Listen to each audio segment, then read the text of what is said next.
မြစ်တက်လွင် channel ကိုစောင့်မျှော်အားပေးနားဆင်နေကြတဲ့ချစ်ရတဲ့ပရိသတ်များအားလုံးပဲမင်္ဂလာအပေါင်းနဲ့ပြည့်စုံကြပါစေခင်ဗျာယခုတစ်ခါမှာတင်ဆက်ပေးသွားမယ့်ဇာတ်လမ်းလေးကတော့ဆရာဇေနရာမညရေးသားထားတဲ့အောင်မြတ်တာနဲ့ဝယုံတော်ကငမဲလုံးလို့အမည်ရတဲ့ကံမီယာဇာတ်လမ်းကောင်းတစ်ပုဒ်ကိုတင်ဆက်ပေးသွားတော့မှာပဲဖြစ်ပါတယ်ကျွန်တော်ကတော့အစီအစဉ်တင်ဆက်သူကိုခန့်မယ်ဖြစ်ပါတယ်ခင်ဗျာ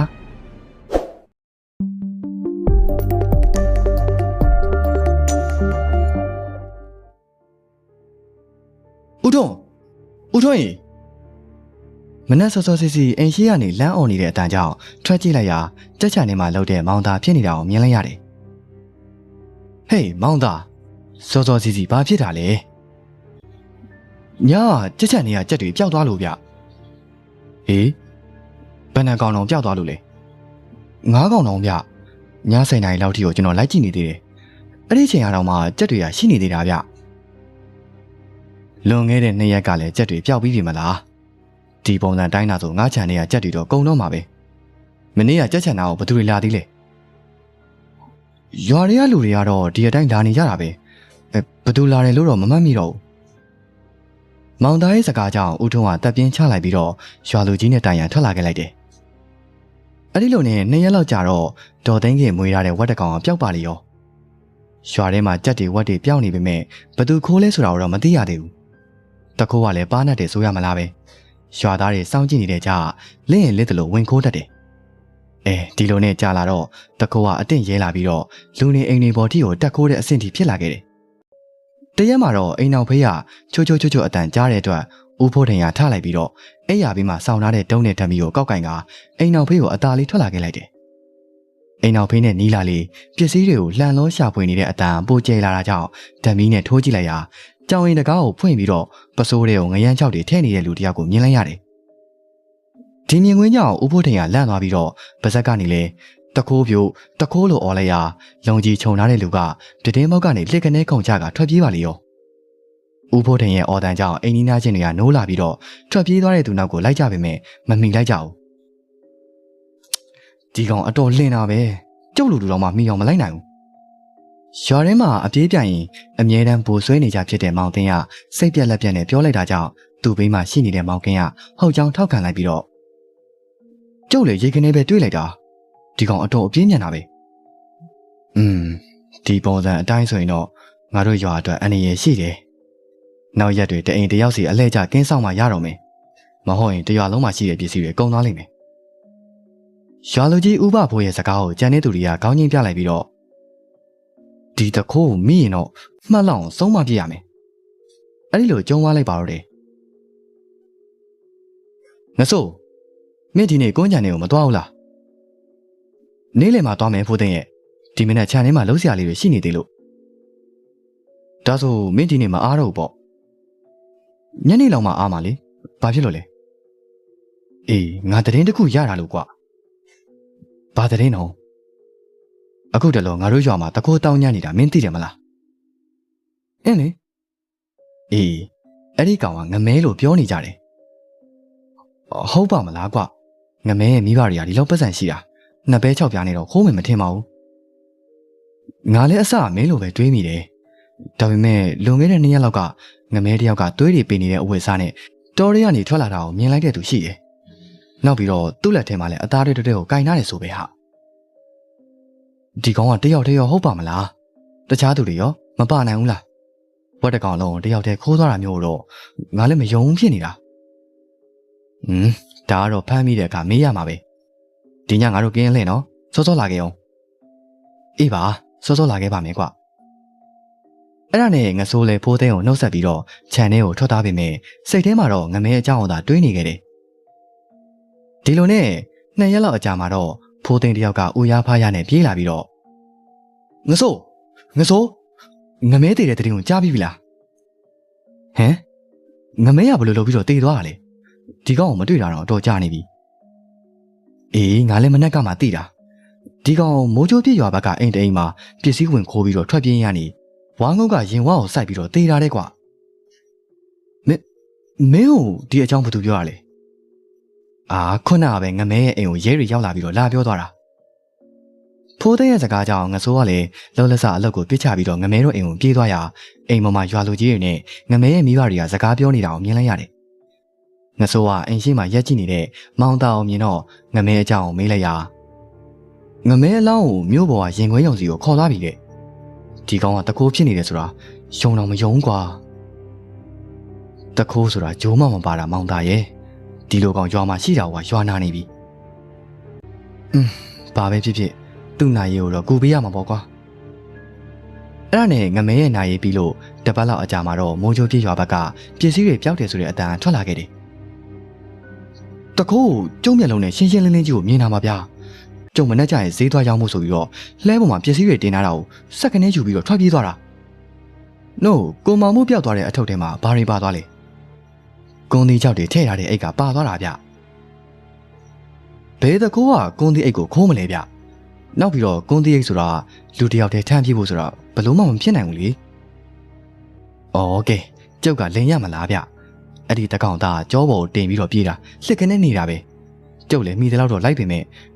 မျက်ခွက်ကွေးရောက်တော့အစားအနာတော့မတွေ့ရတော့ဘူးမျိုးကလက်ဖက်ရည်ဆိုင်မှာထိုင်ကပြောနေတဲ့မောင်ဘူးစကားကိုတခြားသူတွေအကုန်လုံးကစိတ်ဝင်စားနေနားထောင်နေခဲ့ကြတယ်အဲ့ဒီချိန်မှာဘေးကုန်းမှာထိုင်နေတဲ့မောင်ပိန်ကအနားကိုတိုးလာပြီးတော့ကိုမောင်ဘူးကျွန်တော်ကြားတဲ့သတင်းတစ်ခုကလူသေးသွားတဲ့ဝယုံပင်မှာတရေ6တယ်ဆိုတာတကယ်လားတရေ6တယ်လို့တော့မကြားမိပါဘူးနို့မင်းကဘယ်ကနေကြားလာလဲကိုမောင်မှုတို့ဘေးရွာနေတဲ့ကြက်ကလားငတိန်ပြောတာဗျအေးဒါတော့ငါမသိဘူးဘလို့6တာလဲပြောပါအောင်လွန်ခဲ့တဲ့တပတ်လောက်ကအလူမှာကျွေးဖို့ကြက်အချိန်90ကိုလဲပေါ်တင်ပြီးတော့ယူလာတဲ့ချိန်ဝယုံပင်အောက်ကိုရောက်တော့ဝါရွက်တွေကြားထဲကနေလက်တစ်ဖက်ကထွက်လာပြီးတော့ကြက်တကောင်ကိုလှမ်းဆွဲသွားတာတဲ့ငတိန်ကလည်းအဲ့ဒီအဖြစ်ကြောင့်2ရက်လောက်ဖျားပြီးတော့ဈေးတော်မရောက်နိုင်အောင်ဖြစ်သွားတယ်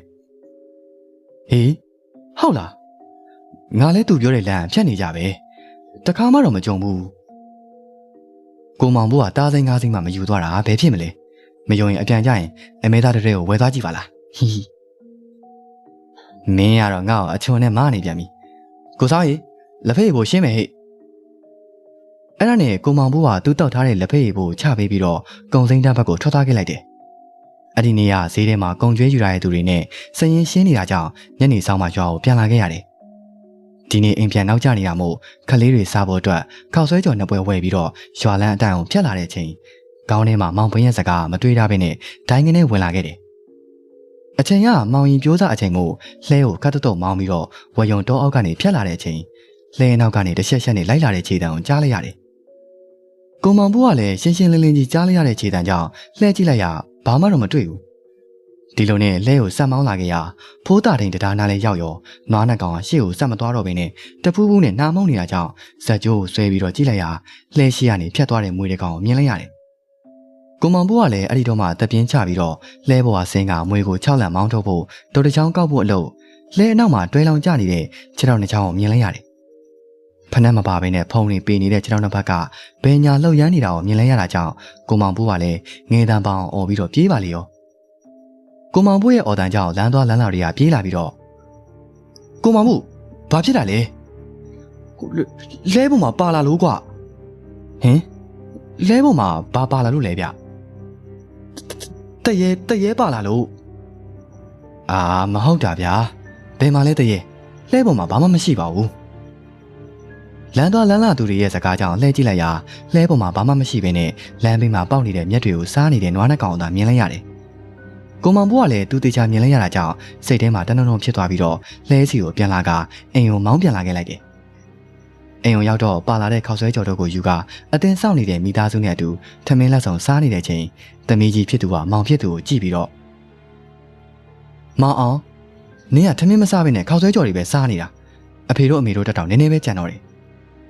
အဲ့ဒီလိုပြောလိုက်ရခောက်ဆွဲကြော်တွေဘလို့ဘလောင်စားနေတဲ့မောင်အောင်ကအမားဖြစ်သူကိုမျက်လုံးလှန့်ကြည့်ပြီးတော့လက်ထဲကင်ထားတဲ့ခောက်ဆွဲကြော်တွေကိုပါဇက်ထဲကိုထိုးထည့်လိုက်တယ်။အဖေတွေ့လားသမီးပြောတာတော့ဂီယူမဆိုင်ဘူး။အော်သူကခောက်ဆွဲကြော်ကြိုက်တာသမီးလည်းသိတာနဲ့စားပါစေကွယ်။ငါခောက်ဆွဲကြော်ကြိုက်တာမဟုတ်ဘူး။ငါအသားဟင်းစားကျင်တာအခုကဗိုက်စာနေလို့ရှိတာစားနေရတာ။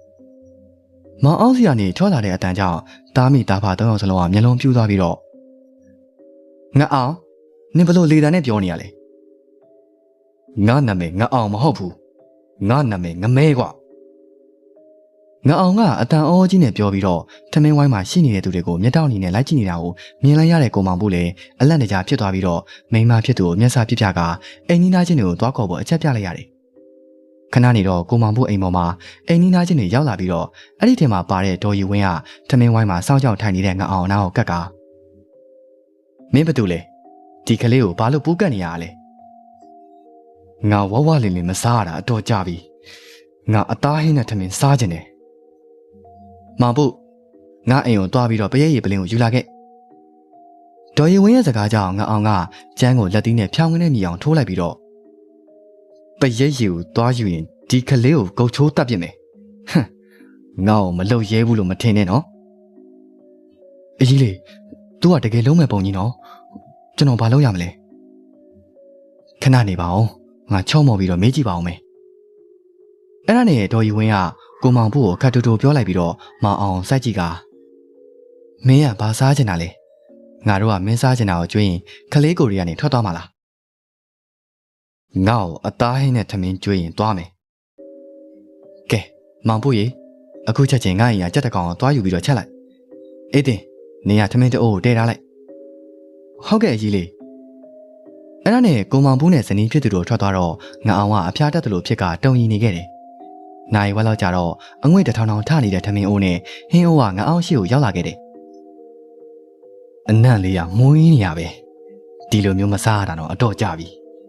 ထမင်းနဲ့ဟင်းကိုစကောတစ်ချက်တည်းကိုထည့်ပြီးတော့ဝယုံမေအောက်မှာသွားထားပြီးမောင်ဘူးသူပြောတဲ့အတိုင်းလုပ်ပေးလိုက်သွားတဲ့အခါအခြားသူတွေကိုလည်းခေါ်သွားအောင်ဒေါ်ရင်ဝင်းကကိုမောင်ဘူးကိုလှမ်းပြောလိုက်ပြီးတာနဲ့ငါအောင်ဘက်ကိုလှည့်ကကဲငါတို့ကတိအတိုင်းသွားထားပေးနေပြီနေလဲခလေးကိုတွေကနေထွက်တော့အဲ့ဒီလိုပြောလိုက်ရတုံတုံကြီးဖြစ်နေတဲ့ငါအောင်ကမျက်လုံးမေးစိမ့်ကကျမ်းမြေပေါ်ကိုလဲကျသွားခဲ့တယ်ကိုမောင်ဘူးလည်းထမင်းနဲ့ဟင်းထည့်ထားတဲ့စကောကိုကင်ပြီးတော့ကာလာသားအချိုးနဲ့အတူဝယုံမေအောက်ကိုသွားချပြီးတော့ပြန်ထွက်လာခဲ့လိုက်တယ်ဝယုံမေအောက်ကနေထွက်လာပြီးလို့ခြေလမ်း90လောက်အရောက်နောက်ကိုလှည့်ကြည့်လိုက်ရတကူလုံးမဲနဲ့နေတဲ့လူတစ်ယောက်ကစကောကိုခွာပြီးတော့လက်နှစ်ဖက်နဲ့ကျုံစားနေတာကိုမြင်လိုက်ရတယ်အဲ့ဒီဖြစ်တွေကြောင့်မောင်စပြိုးချိန်ဆိုရင်ဝယုံတော်ဘက်ကိုဘသူမှမသွားရကြတော့သလိုနေကင်းကြောင်တောင်လူပြတ်တဲ့အချိန်မျိုးမှာတော့မှတယောက်တည်းမသွားရကြတော့ပြီအချိန်ကည10:00 နာရီခန့်လာရောင်ကထင်းထင်းသားနေပေမဲ့တစ်ပင်ကြီးငယ်တွေနဲ့အုပ်ဆိုင်နေတဲ့တောအတွင်းမှာတော့မှောင်မင်းနေခဲ့တယ်တောရဲ့အတွင်းဘက်တနေရာမှာတော့ဂုံရိပ်နှလုံးဘေးမှာချပြီးတော့အမောဖြစ်နေတဲ့လူနှစ်ယောက်ကရှိနေခဲ့တယ်သူတို့နဲ့မလန်မကမ်းမှာတော့ရှင်တွေအုံနေတဲ့ဝက်သွေးတွေကအိုင်ထုံးနေခဲ့တယ်အောင်တင်မင်းမတောလက်ကြံရှိသေးလားလုံကြီးခတ်တူဝေထားပြီးတော့အပေါ်ပိုင်းဗလာကျင်းထားတဲ့အမှတ်ကြီးရဲ့စကားကြောင့်အောင်တင်ကဘေးမှာချထားတဲ့ပလင်းကိုကမ်းပေးလိုက်ပြီးတော့ဒါအကုန်မဲမှတ်ကြီးလောလောဆယ်တော့ဒါပဲတောက်ထားလိုက်မှတ်ကြီးကလည်းအောင်တင်ကမ်းပေးတဲ့အရက်ပလင်းကိုဆွဲယူလိုက်ပြီးတော့တကြိုက်တည်းမောချလိုက်တဲ့အချိန်ငါ့ကိုလည်းတိုက်အောင်ဆိုတဲ့အတန်ကမိထားတဲ့တစ်ပင်အနောက်ကနေထွက်လာခဲ့တယ်အောင်တင်အတန်ကြားလားဘာအတန်လဲက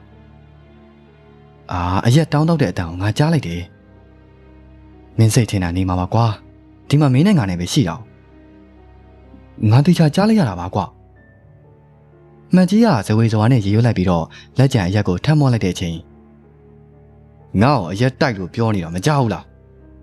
းဆိုတဲ့အတန်ရှင်းရှင်းလင်းလင်းကြီးထွက်လာခဲ့တယ်ဟေးကောင်ကြီးမင်းပြောတာဟုတ်တယ်ကွာဒီတခါငါလည်းကြားတယ်အောင်တင်ကပြောပြောဆိုဆိုနဲ့ခါးကြားထဲထိုးထားတဲ့ဓမြောင်ထုတ်လိုက်ပြီးတော့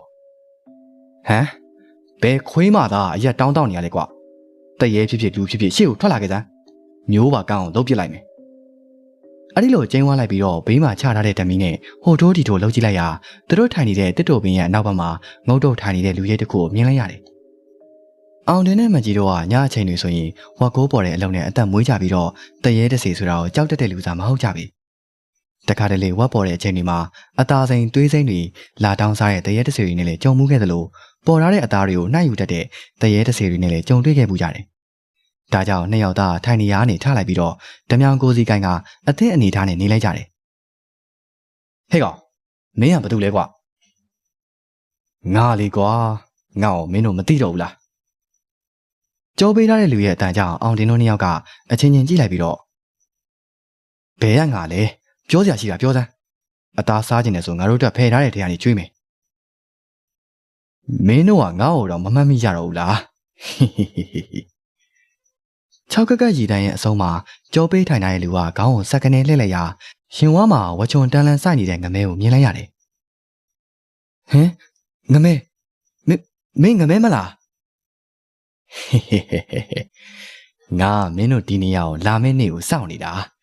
ငါအတွက်အရက်နဲ့ဝတ်တာပေးပါအောင်ငမဲကလူဘဝမှာတုန်းကတည်းကအောင်တင်မှတ်ကြီးတို့နဲ့ပေါင်းပြီးတော့ဝက်ခိုးပေါ်နေကြ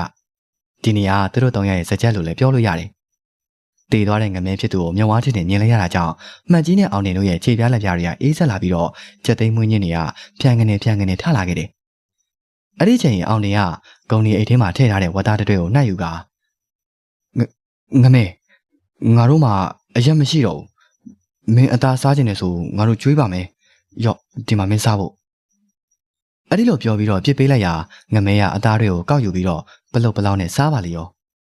ဒီအချိန်မှာမှနှစ်ယောက်သားတတိပြန်ဝင်လာပြီးတော့ဘေးမှာချထားတဲ့အိမ်နှလုံးကိုထမ်းကတချို့တဲ့လစ်ပြေးပါလေရော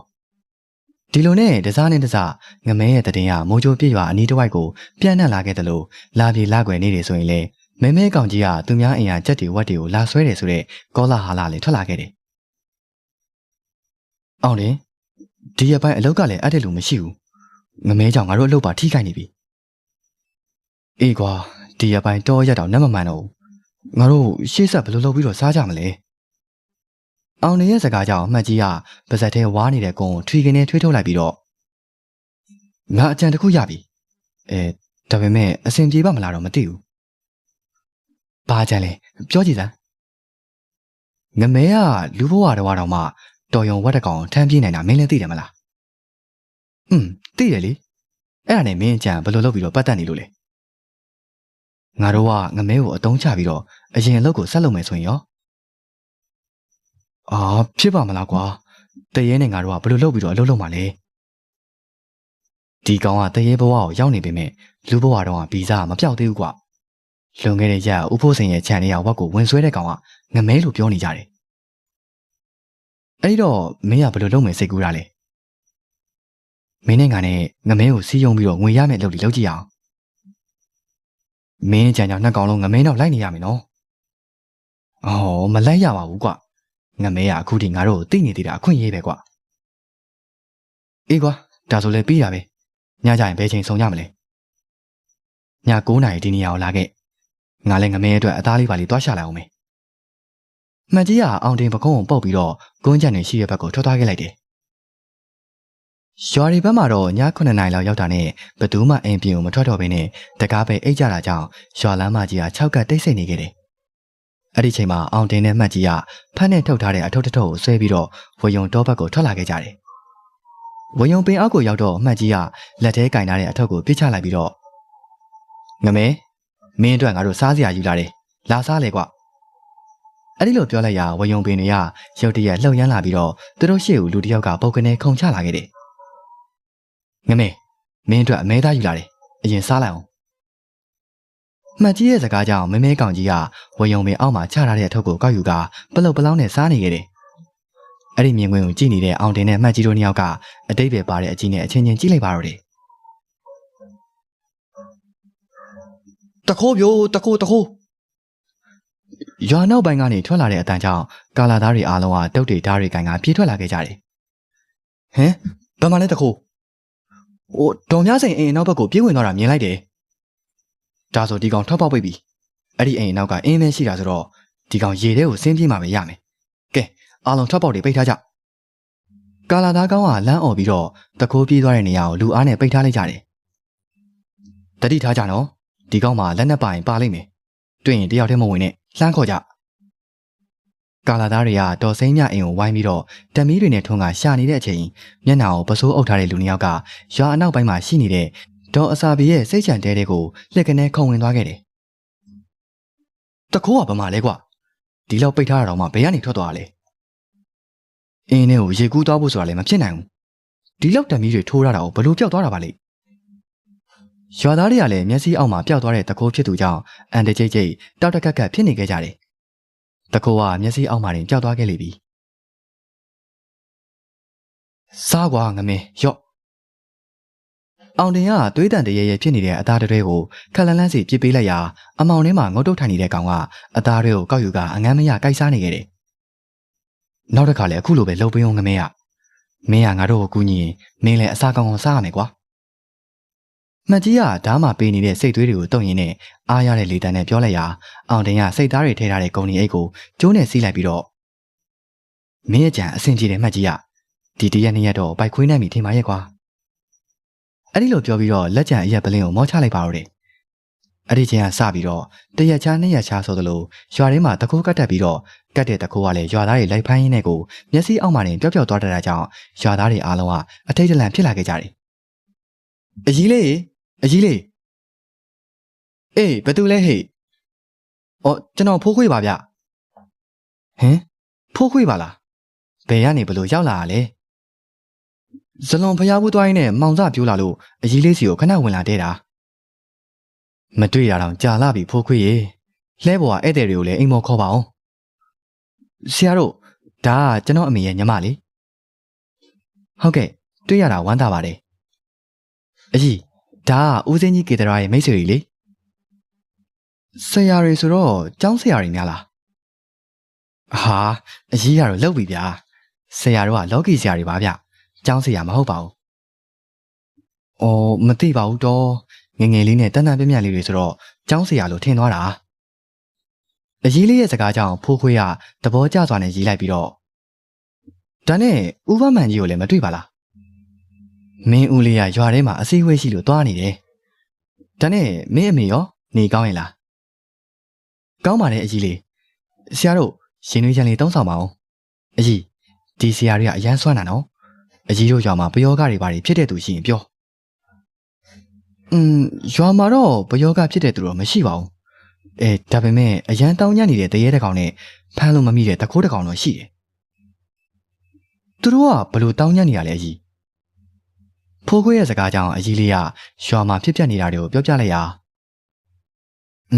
ဒီပုံစံအတိုင်းဆိုရင်တော့လူတွေအတော်ဒုက္ခရောက်နေတာပဲတခိုးရဲ့ရန်လဲကြောက်ရ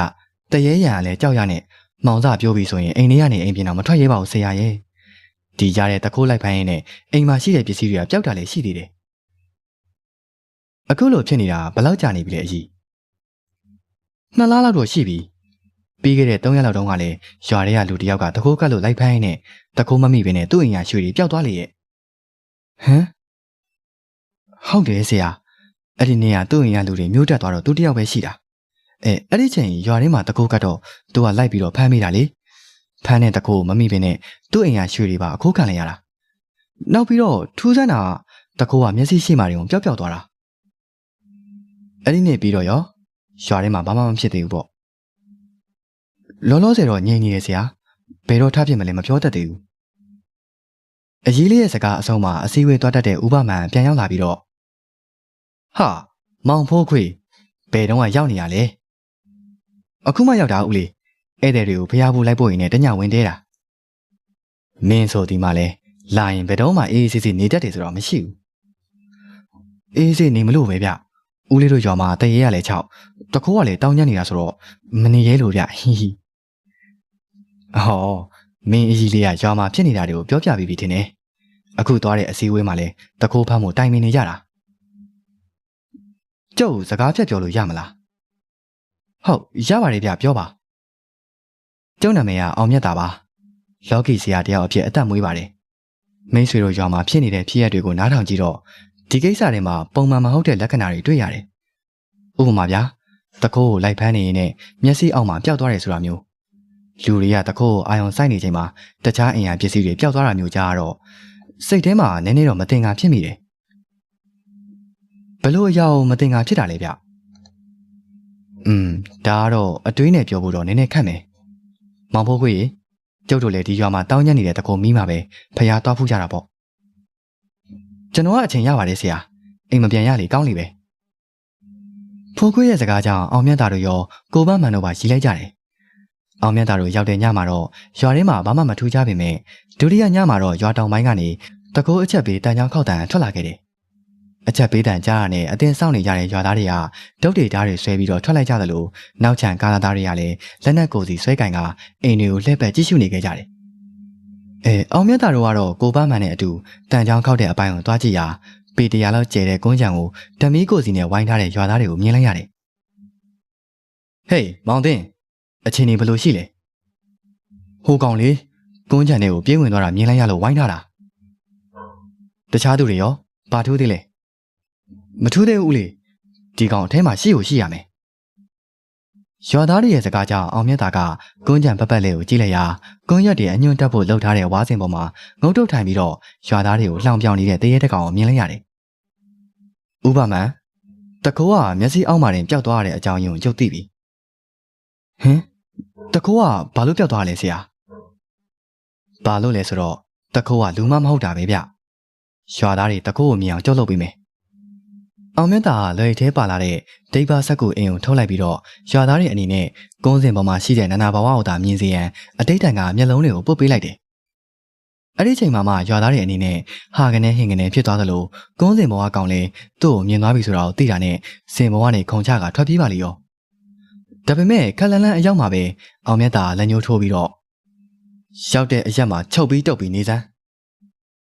အဲ့ဒီလိုအမိန်ပေးလိုက်ရာမဲမဲကောင်ကြီးရဲ့ခြေထောက်တွေလက်တွေမှာအနီရောင်ချီကျိုးရည်နဲ့ချီထားတယ်လို့ဖြစ်ပြီးဘိုင်းကနေလဲကျသွားခဲ့တယ်။အဲ့ဒီမြင်ကွင်းကိုအမောင်တို့တွေကနေကြည့်နေတဲ့အောင်တင်နဲ့မတ်ကြီးကအချင်းနေမဟန်မှန်သိတာကြောင့်ခိုးမဲ့အစီအစဉ်ကိုလက်လျှော့ပြီးတော့လူအလစ်မှာရွာသားတွေနဲ့ယော်ပြီးတော့ထွက်လာခဲ့လိုက်တယ်။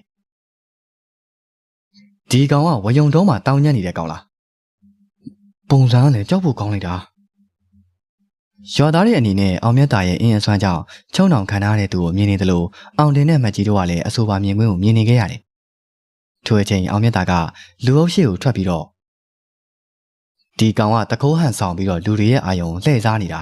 ။ဒါပေမဲ့ဒီနေ့မှာတော့တကယ်တခိုးကဒီလူအုပ်ထဲမှာပဲရှိနေတယ်။အဲ့ဒီလိုပြောလိုက်ရရွာသားတွေအားလုံးကရုပ်ရုပ်တည်တည်ဖြစ်သွားခဲ့တယ်။ဒီမှာရှိနေတဲ့သူတွေကတရွာရဲသားတွေဆိုတော့ဘသူကတခိုးလဲဆိုတာကိုဖော်ထုတ်ဖို့ခက်နေမယ်လို့ထင်တယ်။ဒါပေမဲ့ကျုပ်မှာနီးလန်းရှိပါတယ်။ခုနကဒီမှာရှိနေတဲ့သူတွေအားလုံးဟောဒီအင်းနဲ့မျက်စိကိုကွင်းငယ်ပြီးပြီမလား။အောင်မြတ်တာရဲ့စကားကြောင့်ရွာသားတွေအားလုံးကကွင်းပြီးပြီဖြစ်ကြောင်းထောက်ခံခဲ့ကြတယ်။ကဲဒါဆိုရင်ဟိုမှာချုံတောင်ခံထားရတဲ့ကောင်ကိုလည်းမြင်နေကြမယ်လို့ထင်တယ်။မြင်ရပါတယ်ဆရာ။ရွာသားတွေရဲ့စကားအဆုံးမှာအောင်မြတ်တာကအင်းကိုလက်နဲ့ဖိပြီးတော့ပုတ်ချလိုက်တဲ့အချိန်ငမဲရဲ့လက်နဲ့ချီမှာချုံနှောင်ထားတဲ့ကြိုးတွေကပြတ်ထွက်သွားခဲ့တယ်။အချုံနှောင်ကနေလွတ်တာနဲ့ငမဲကဝုန်းဆိုပြီးတော့ထပြေးတဲ့ချိန်ဟာဟိုမှာပြေးပြီဟိုကောင်ကထွက်ပြေးသွားပြီဆိုတဲ့အတန်နဲ့တန်ထွက်လာခဲ့တယ်။ထို့သောအော်လိုက်တဲ့သူနှစ်ယောက်ကအောင်တင်းနဲ့မှတ်ကြည့်ပင်အဲ့ဒီချိန်မှာပဲမောင်ကောင်းတဲ့ခွန်သားကရွာသားတွေကင်ထားတဲ့ဒုတ်တွေကိုဆွဲယူပြီးတော့အောင်တင်းနဲ့မှတ်ကြီးရဲ့ခြေထောက်ကိုဖြောင်းဝင်နေမိအောင်ရိုက်ချလိုက်ရာနာကျင်စွာနဲ့ညှဉ်းညူတန်းတဲ့အတူနှစ်ယောက်သားကမြေကြီးပေါ်ကိုလဲကျသွားခဲ့တယ်။အဲ့ဒီကမှအောင်မြတ်တာကရွာသားတွေရှေ့ကိုထွက်လာပြီးတော့သူတို့နှစ်ယောက်ကရွာတွေကအိမ်ဒီမှာလှည့်ပတ်ပြီးတော့ခိုးနေတဲ့တခိုးတွေပဲဟင်အောင်တင်နဲ့မတ်ကြီးသူတို့ကဘယ်လိုလုပ်ပြီးတော့တခိုးဖြစ်သွားတာလဲကျုပ်ခုနအင်းအဆွမ်းဖြတ်လိုက်တဲ့အချိန်ခမည်းတော်မြင်နေရတဲ့ကောင်ကပျောက်သွားတယ်မလားဟုတ်တယ်ဆရာဟိုကောင်ကကြည့်နေနေကိုပျောက်သွားတာအဲ့ဒီအချိန်မှာသူတို့နှစ်ယောက်ကမြင်နေရသေးရဲ့လေဒါကဘာကိုပြလဲဆိုရင်သူတို့ကကျုံမျက်စိကွင်းမေးတဲ့အချိန်မှာမရှိဘဲနဲ့နောက်မှရောက်လာလို့ပဲနားလေအောင်ပြောရရင်ဒီနှစ်ယောက်ကတရေနဲ့ပေါင်းပြီးတော့ရွာလူတွေကိုဒုက္ခပေးနေတာပဲတရေကတခိုးဟန်ဆောင်ပြီးတော့လူတွေကိုလှည့်ပြမယ်အဲ့ဒီချိန်မှာဒီနှစ်ယောက်ကလစ်တဲ့အိမ်ကိုဝင်ခိုးတော့တာပဲအဲ့ဒီတော့မှရွာသားတွေကသဘောပေါက်သွားပြီးတော့အောင်တင်နဲ့မှတ်ကြီးကိုဝိုင်းဝန်းပြီးတော့ထိုးချိတ်ပါလေရောအားလုံးပဲတော်ကြတော့ခြေလုံးလက်လုံးနေဖြစ်ကုန်မယ်ရွာလူကြီးတွေကဝင်ရောက်ဟန်တားလိုက်တော့မှထိုးချိတ်နေတဲ့သူတွေကရက်သွားခဲ့တယ်သူတို့ကိုကြိုးတုပ်ပြီးတော့ထိတ်တုံးထဲကိုထည့်ထားလိုက်မနေ့ကမှဒီကောင်တွေကိုရဲလက်ကိုအပ်ရမယ်ဒါနဲ့ခုနကလွတ်သွားတဲ့ကောင်ကိုလည်းဆရာတို့ဆုံးမပြီးပါအောင်ဒီကောင်ကိုလည်းလွတ်ထားလို့မရဘူးသူ့ကိုဆုံးမမဲ့သူကရှိပါတယ်နောက်အခုလိုမျိုးမလုပ်ရအောင်လှုပ်ထားပေးပါတယ်အောင်မြတ်တာစကားပြောနေရင်နဲ့ဝယုံတောဘက်ကိုစိတ်ညွန့်ကြည့်လိုက်ရာအပေါ်ပိုင်းပလာချင်းထားတဲ့လူထွားကြီးတယောက်ကစူးတွေအပြည့်ပါတဲ့ချိန်နဲ့စင့်ကရိုက်နေတာကိုမြင်တွေ့လိုက်ရတယ်အောင်မြတ်တာတို့လည်းခရီးတစ်ထောင်နားတဲ့ရွာမှာဖြစ်ပျက်နေတဲ့ကိစ္စကိုကူညီပေးပြီးတဲ့နောက်မှာတော့မောင်ဖိုးခွင်းနဲ့အတူဇလွန်ပြည်တော်ပြန်ဖရားကိုတွားရောက်ပြီးတော့ဖူးမြော်ခဲ့ကြတယ်ဇလွန်ပြည်တော်ပြန်ဖရားမှာ3ရက်ခန့်အတိတ်ထံဝင်နေချိန်ထူးခြားစမ်းကြဲတဲ့ဖြစ်ရပ်တွေနဲ့ကြုံတွေ့ခဲ့ရတဲ့အကြောင်းကိုစာဖတ်ပရိသတ်များအတွက်တင်ဆက်ပေးလိုက်ရပါတယ်ဒီအကြောင်းကိုတော့ အောင်မြတ်တာနဲ့ဇလုံးမြေမှဖြစ်ရဆန်းများဆိုတဲ့ဇလံလေးမှာနားဆင်ပေးကြပါဦးဟုတ်ကဲ့ပါအခုလိုအဆုံးထိလိုက်ပါအားပေးနားဆင်ကြကြတဲ့ပရိသတ်များအားလုံးကိုအထူးပင်ကျေးဇူးတင်ရှိပါတယ်ခင်ဗျာကြန့်ရှိနေသေးတဲ့အပိုင်းစာများကိုဆက်လက်နားဆင်နိုင်မှုအတွက်ကျွန်တော်ရဲ့မြစ်တန်တဲ့ channel လေးကို like and subscribe လေးလုပ်ထားပေးဖို့တောင်းဆိုလိုက်ရပါတယ်ခင်ဗျာ